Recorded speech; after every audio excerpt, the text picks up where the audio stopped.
Assalamualaikum warahmatullahi wabarakatuh. Saya Dr. Galuh Suryandari dari bagian Medical Education Unit. Pada hari ini saya akan memaparkan terkait proses pelaksanaan ujian SOKA yang akan berlangsung pada beberapa blok ke depan. Saya harapkan mahasiswa bisa memperhatikan dengan baik proses SOKA ini sehingga nanti ketika ujian bisa melaluinya dengan proses yang benar dan tepat. Ya, kita saksikan untuk videonya.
Ya, silakan masuk, Nak. Silakan menempatkan diri. Oke. Bismillah, Assalamualaikum. Perkenalkan, saya Muhammad Hakim Abdillah, NIM 185, dokter. Oke ya, NIM 185 ya, Hakim Abdillah ya, betul ya, cocok ya. Oke, Kakim, saya panggil Kakim ya. Kakim, kita memasuki sesi kedua dari SOKA, yaitu sesi penjelasan. Monggo silahkan dimulai, Kakim, untuk bisa dijelaskan mind map-nya. Terima kasih dokter atas waktunya. Mohon izin untuk menjelaskan, dokter. Ya. Bismillahirrahmanirrahim. Assalamualaikum warahmatullahi wabarakatuh. Waalaikumsalam. Di sini saya menjelaskan mengenai mekanisme penglihatan. Sebelum kita memasuki penjelasan mengenai mekanisme penglihatan, kita perlu mengetahui terlebih dahulu mengenai anatomi dari mata. Nah, anatomi dari mata ini terdapat pertama ada sklera. Ini merupakan bagian luar yang berwarna putih.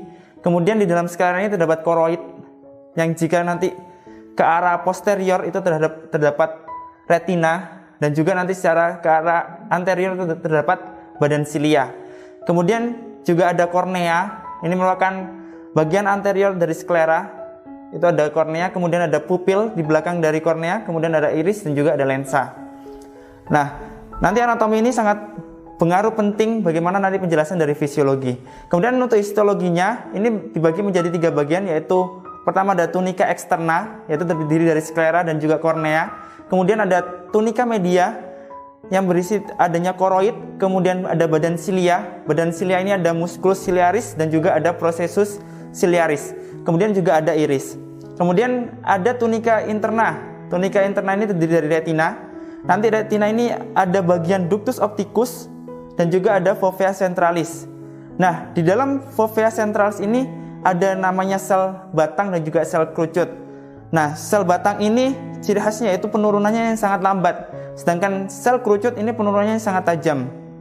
Nah, dari sel kerucut ini memiliki 3 pigmen, yaitu ada pigmen S, M, dan juga L. Pigmen S ini pekat terhadap warna biru, kemudian pigmen M ini pekat terhadap warna hijau, dan juga pigmen L yang pekat terhadap warna merah. Nah, kemudian dari fisiologi mekanisme penglihatan secara normal itu cahaya yang masuk ditangkap oleh kornea, masuk ke dalam hingga ke retina. Ini berupa spektrum atau bayangan. Kemudian di retina ini akan terjadi perubahan dari retina 1 yang nantinya akan menyebabkan adanya penurunan dari CGMP yang menyebabkan adanya pembukaan dari kanal natrium. Nah, ketika kanal natrium ini membuka akan terjadi namanya hiperpolarisasi. Nah, dari hiperpolarisasi ini membawa spektrum yang tadinya spektrum atau bayangan akan dibayangkan melalui saraf optikus. Ini yang menjadi nanti adanya gambaran yang nyata yang ditangkap oleh saraf mata.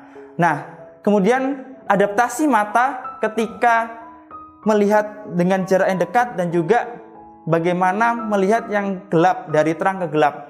Ketika melihat yang jarak dekat, ini terdapat adaptasi berupa badan silia ini berkontraksi, kemudian membuat ligamentum lensanya itu relaksasi dan membuat lensanya itu mencembung. Jadi menyesuaikan agar akomodasi dari lensa ini bisa meneruskan retraks atau meneruskan dari spektrum ini pas mengenai kepada retina.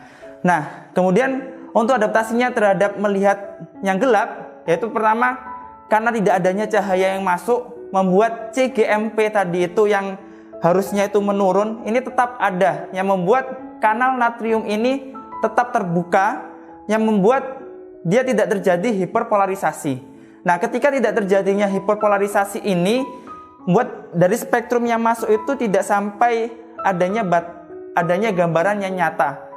Nah, kemudian juga ada perubahan dari sel kerucut ke sel batang. Nah, ini perlu proses. Makanya tadi karena di gambaran sel batang itu penurunan yang lambat, ini yang membuat perlu adanya proses ketika terang menjadi gelap. Makanya ada sekitar butuh waktu selama 20 menit mata menyesuaikan adaptasi terhadap bayangan yang tidak bisa melihat itulah.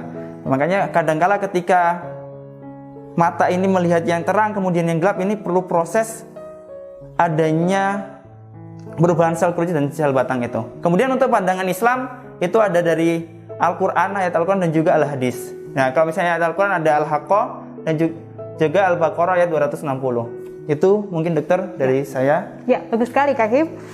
Kita memasuki sesi yang ketiga ya Hakim, sesi tanya jawab. Jadi nanti Hakim punya kewajiban untuk menjawab pertanyaan dari saya yang tidak jauh kaitannya dengan proses menjelaskan Hakim tadi. Ya, saya mulai ya Hakim untuk pertanyaan yang pertama. Dari apa yang sudah dijelaskan Hakim tadi, apakah bagian mata yang berperan paling penting pada proses penyesuaian kondisi ruangan yang gelap pada pasien ini atau pada kasus ini? Oke, dari yang pertama, ketika cahaya yang masuk, kata cahaya yang masuk yang berkurang itu, yang berperan penting adalah dari iris dan juga pupil. Bagaimana iris dan pupil ini akan membuka lebar karena kurangnya cahaya yang masuk. Kemudian juga adanya perubahan pada retina, yaitu penggunaan perubahan sel kerucut kepada sel batang. Nah, dan juga adanya sistem ionik yang berubah di situ. Karena tadi kan tidak adanya cahaya yang masuk, sehingga membuat CGMP, ion CGMP ini tetap ada, sehingga kanal natrium tetap terbuka. Itu. Ya, oke, sangat lengkap ya. Terima kasih. Kemudian menginjak pertanyaan yang kedua, menurut Kak Hakim, bagaimanakah proses penyesuaian kondisi melihat pada ruangan gelap pada anak tersebut? Termasuk waktunya berapa lama kira-kira yang diperlukan gitu ya? Silakan. Dokter.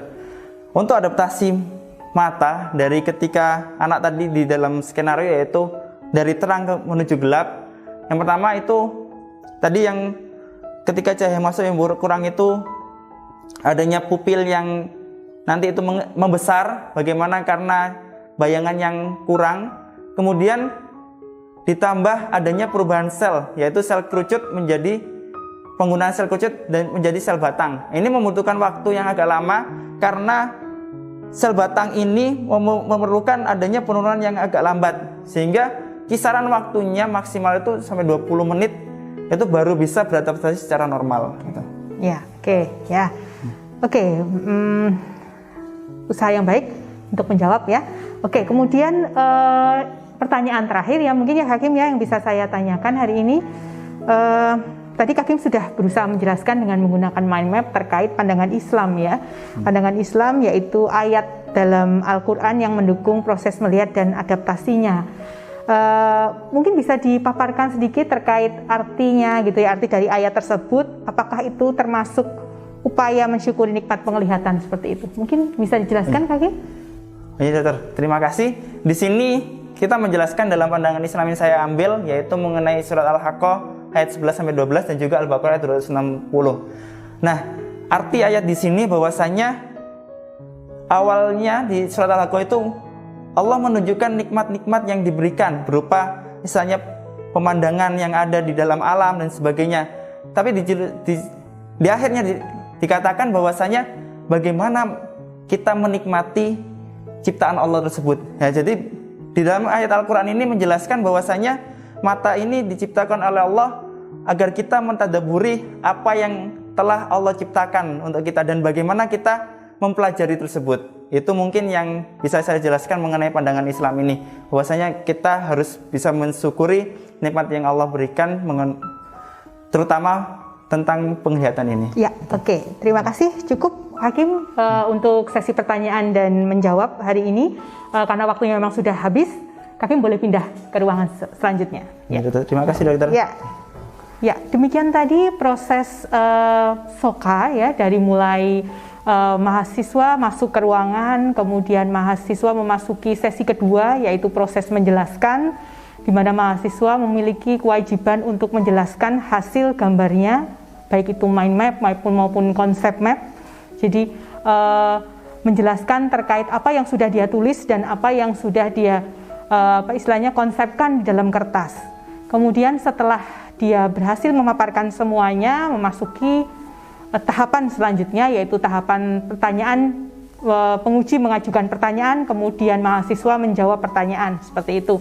Dan biasanya di sini akan terjadi interaksi, diharapkan mahasiswa bisa menjawab dengan benar, kemudian penguji menuliskan hasil penilaiannya berdasarkan rubrik penilaian yang telah ditentukan oleh bagian Medical Education Unit.